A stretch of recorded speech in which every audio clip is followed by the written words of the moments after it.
1978. Estás explorando Siberia y de repente ves una casita en medio de la nada. Te acercas y te encuentras una pequeña familia y es entonces cuando se enteran por primera vez, gracias a ti, de que tuvo lugar una Segunda Guerra Mundial y que esta terminó hace 33 años, que Stalin había muerto hace 25 años y verían por primera vez una televisión. Pues este fue el caso que se encontraron unos geólogos rusos. En 1936, la familia Likov tuvo que huir de su pueblo, amenazados por sus creencias religiosas, y se asentaron en medio de la taiga a 250 kilómetros del asentamiento humano más cercano. La madre murió de hambre en 1961 y 3 de los hijos murieron en 1981 debido a complicaciones de salud. El padre falleció en 1988 y desde entonces Agafia es la única superviviente de los Likov, la cual a lo largo de los años ha ido acumulando un rebaño de cabras, unas cuantas gallinas y se ha construido una cabaña decente. Se sabe que sigue viva a fecha de 2020. Este es uno de los 9 casos de personas extremadamente aisladas que han existido, pero antes hay que hacer una consideración. Podemos entender que una persona está aislada en cuanto a distancia más próxima a otro ser humano o bien por no tener contacto absoluto con nadie durante mucho tiempo. Así que he incluido ambas vertientes en este vídeo. Empecemos con el récord Guinness. Según este galardón, la persona más aislada de cualquier otra fue el estadounidense Alfred Worden. En 1971, la misión Apolo 15 fue lanzada en dirección a la Luna. En ella iban 3 astronautas, 2 de los cuales bajaron a la superficie de la Luna, mientras que Alfred se quedó a bordo del módulo de mando, orbitando la Luna. La mayor distancia de separación que estuvo de sus 2 compañeros fue de 3.597 kilómetros, una distancia mayor a la que hay entre Madrid y Moscú. Además, al estar en la cara oculta de la Luna, las ondas de radio desde Houston no llegaban, con lo que el aislamiento era absoluto. Y por si fuera poco, los astronautas en conjunto se encontraban a unos 384.400 kilómetros de la Tierra. Aunque este aislamiento fue puntual, tenemos el caso del francés Pierre-François Peron, el cual fue abandonado junto con otros 4 marinos en la isla de Ámsterdam para que reuniesen pieles de focas durante 3 años, hasta que finalmente los rescataron. El territorio habitado más cercano era Mauricio, a 2.735 kilómetros, unos 860 kilómetros menos que los del astronauta.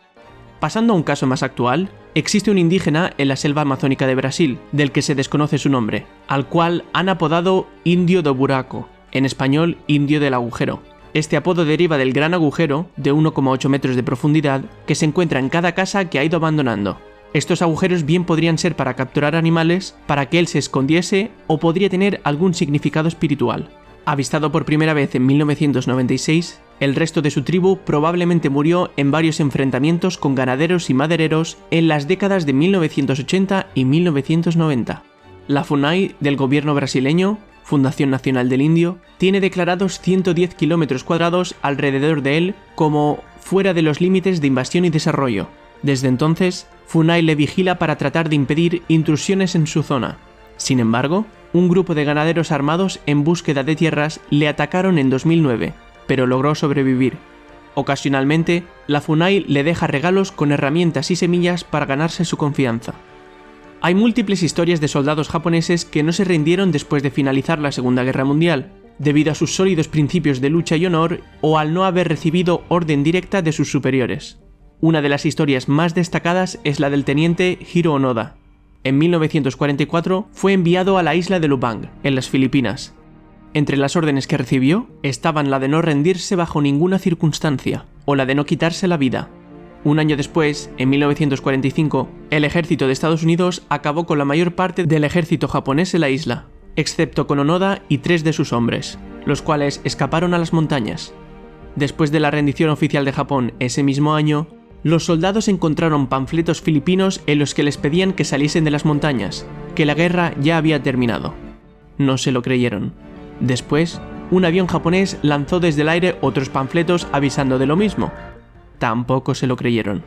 En 1950, uno de los soldados se escapó y se rindió a los filipinos. En 1952, otro avión japonés soltó cartas y fotografías de sus familiares. Tampoco se lo creyeron. En 1954, uno de los hombres murió por un disparo de uno de los grupos de búsqueda. Ya solo quedaban 2. En 1972, la policía local mató al último de sus soldados. Y ya en 1974, un explorador japonés encontró a Onoda. pero este siguió sin querer rendirse. Así que el explorador volvió a Japón para buscar al superior de Onoda, el cual tuvo que ir en persona a la isla para ordenar a Onoda que finalmente se rindiese, después de 29 años escondido en las montañas. En la cárcel ha habido personas que se han tirado hasta 70 años dentro de ellas, pero no en confinamiento solitario. En ese caso, tenemos 3 personas que pasaron 46 años de forma totalmente aislada: un italiano, un polaco y un nicaragüense. El primero, por intentar asesinar a Humberto I, el segundo, por su activismo en contra de los rusos, y el tercero fue acusado de violación. Desde la perspectiva de los secuestros, ha habido casos terribles de hasta 29 años encerrados. Juana María fue la última superviviente de la tribu nicoleña, nativos de California. Vivían en la isla de San Nicolás, y en 1814 un grupo de nativos de Alaska, que eran cazadores de nutrias, masacraron a la mayoría de sus habitantes. En 1835, un barco fue a la isla con la misión de desalojar al resto de gente. En medio del desalojo, se formó una tormenta bastante peligrosa y tuvieron que partir, pero se dejaron a Juana María, la cual permaneció sola en la isla durante 18 años, hasta que la rescataron en 1853. Otra persona que vivió sola durante muchos años en una isla fue Tom Neal, pero la diferencia es que este fue bajo su propia voluntad.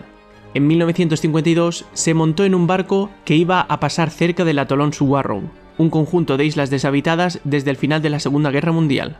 Se bajó en la isla Anchorage, con tan solo 0,136 km² de superficie, y lo hizo en compañía de 2 gatos y de provisiones. Esta decisión venía motivada desde la guerra, ya que en 1945 tuvo la oportunidad de ver brevemente la isla, se enamoró de su aspecto paradisíaco y entonces decidió que era ahí donde quería pasar el resto de sus días. Sin embargo, después de 2 años tuvo un grave problema en la espalda y se quedó semiparalizado durante 4 días. Por suerte, una pareja a bordo de un yate lo avistó y lo notificaron al gobierno de las Islas Cook, quienes enviaron un barco para traérselo de vuelta y curarle. En 1960 decidió volver, esta vez con mejores provisiones, pero se tuvo que regresar en 1963, ya que no toleraba las continuas visitas de buscadores de perlas. Neal entonces volvió una tercera y definitiva vez, en 1967, hasta que 10 años más tarde, en el 77, se lo encontraron enfermo de cáncer de estómago. Se lo llevaron para tratarle, pero falleció 8 meses más tarde. En la actualidad, la población del atolón varía entre 1 y 2 personas, dependiendo de la época del año, y son las personas que se ocupan de cuidar de la isla. Ahora imagina que tuvieses que vivir alguna de todas estas experiencias, menos la del astronauta, esa no vale. ¿Cuál elegirías y por qué? Comparte la respuesta en los comentarios y suscríbete para ver más vídeos como este.